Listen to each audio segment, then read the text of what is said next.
السلام علیکم ورحمۃ اللہ وبرکاتہ۔ آج پڑھتے ہیں سبق نمبر 22، نماز کے بارے میں۔ اس سبق کو ہجے اور رواں دونوں طریقوں سے پڑھیں۔ ہجے بھی پڑھنے کے لیے اس لیے کہا گیا تاکہ کوئی لفظ اس میں چھوٹے نہ اور مخرج کی بھی ادائیگی درست ہو۔ اس سبق میں بھی پچھلے تمام اسباق کے قواعد اور حروف کی ادائیگی کا خاص خیال رکھیں، بالخصوص ملتی جلتی آواز والے حروف میں واضح فرق کریں۔ جو پچھلے سبق پڑھایا گیا ہے اس میں جو قوانین تھے، اخفا، غنہ، ادغام، اظہار وغیرہ تمام چیزوں کا قاعدہ اس میں اب آنے والا ہے، اور بالخصوص جو ایک دوسرے سے حرف مشابہت ہے، ایک دوسرے کے ساتھ ملتے جلتی ہے، ایسے حروف میں بالخصوص واضح فرق کرنے کے لیے کہا جا رہا ہے، اور یہ ضروری ہے، کرنا چاہیے۔ یاد رکھیں، ان حروف میں فرق نہ کرنے کی وجہ سے اگر معنی فاسد ہو گئے تو نماز نہ ہوگی۔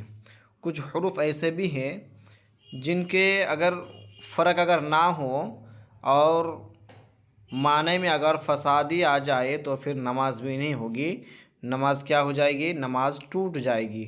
اسی لیے یہ بات کا دھیان رکھنا ضروری ہے کہ جو لفظ کو ہم پڑھتے ہیں، جو حرف پڑھتے ہیں، اس کا تلفظ، اس کا مخرج صحیح سے ادا ہو پا رہا ہے یا نہیں ہو رہا ہے۔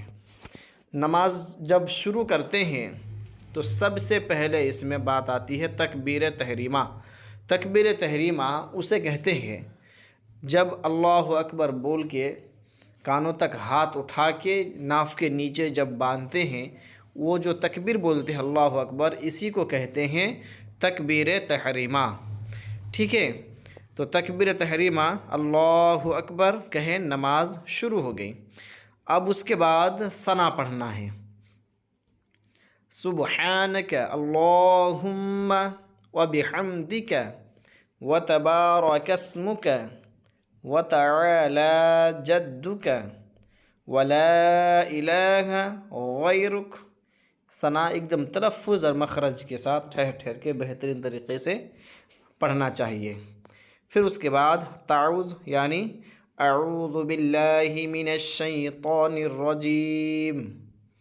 پھر تسمیہ، یعنی بسم اللہ الرحمن الرحیم۔ اس کے بعد سورۃ الفاتحہ پڑھنا ہے، الحمد للہ رب العالمین۔ الحمد میں ہا، اس میں بڑا ہا ہے، تو یاد رکھنا ہے کہ بڑا ہا کی جگہ چھوٹا ہا نہ آئے، ٹھیک ہے؟ نہیں تو پھر اس میں کیا ہوگا؟ معنی میں فساد پیدا ہو جائے گا، پھر نماز خراب ہوگی، تو بڑا ہا ادا کرنا ہے۔ اب الحمد للہ رب العالمین الرحمن الرحیم مالک یوم الدین۔ اس میں بھی احتیاط کرنا، کچھ لوگ مالک یوم الدین بول دیتے ہیں، مالک یوم الدین۔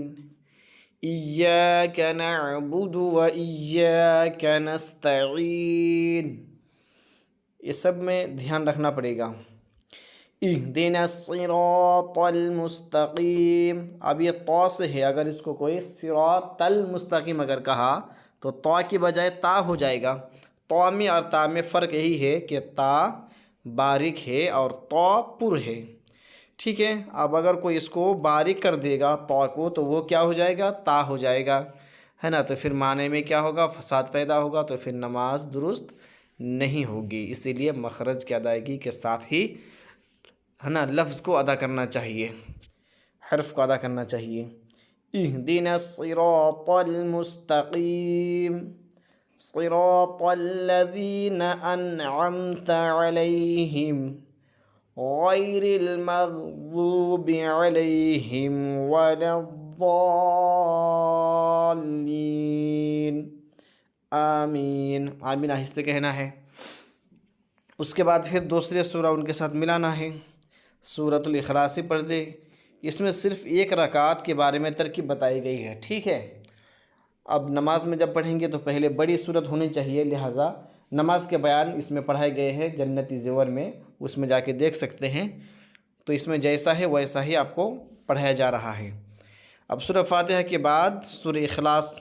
بسم اللہ الرحمن الرحیم، قل هو اللہ احد اللہ الصمد لم یلد ولم یولد ولم یکن لہ کفوا احد۔ پھر جب سورہ پڑھ دیں گے اس کے بعد جانا ہے رکوع میں۔ تو رکوع میں کیا پڑھیں گے؟ تسبیح رکوع، سبحان ربی العظیم، ٹھیک ہے، سبحان ربی العظیم۔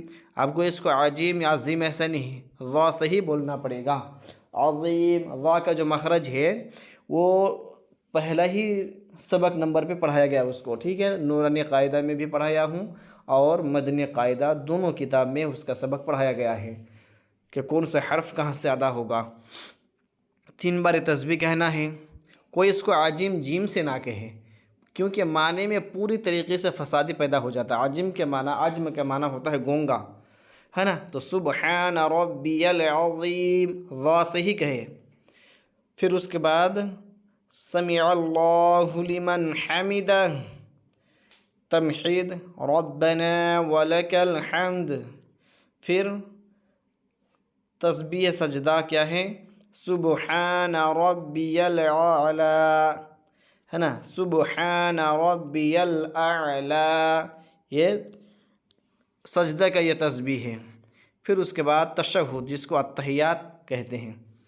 التحیات للہ والصلوات والطیبات السلام علیک ایہا النبی ورحمۃ اللہ وبرکاتہ السلام علینا وعلی عباد اللہ الصالحین اشہد ان لا الہ الا اللہ واشہد ان محمدا عبدہ ورسولہ۔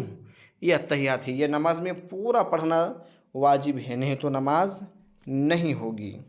پھر اس کے بعد درود ابراہیم، اللہم صلی علی محمد وعلی آل محمد کما صلیت علی ابراہیم وعلی آل ابراہیم انک حمید مجید۔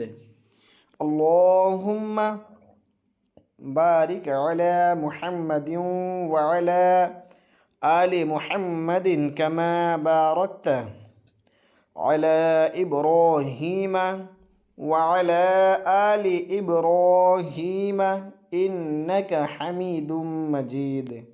پھر دعائے مأثورہ، پہلے دعائے مأثورہ الگ آتی تھی، ابھی کچھ کتابوں میں یہ بھی دعائے مأثورہ ہے، ٹھیک ہے۔ اللہم رب اجعلنی مقیم الصلاة ومن ذریتی ربنا وتقبل دعاء ربنا اغفر لی ولوالدی وللمؤمنین یوم یقوم الحساب۔ پھر سلام پھیریں گے، السلام علیکم ورحمۃ اللہ بول کے، ٹھیک ہے۔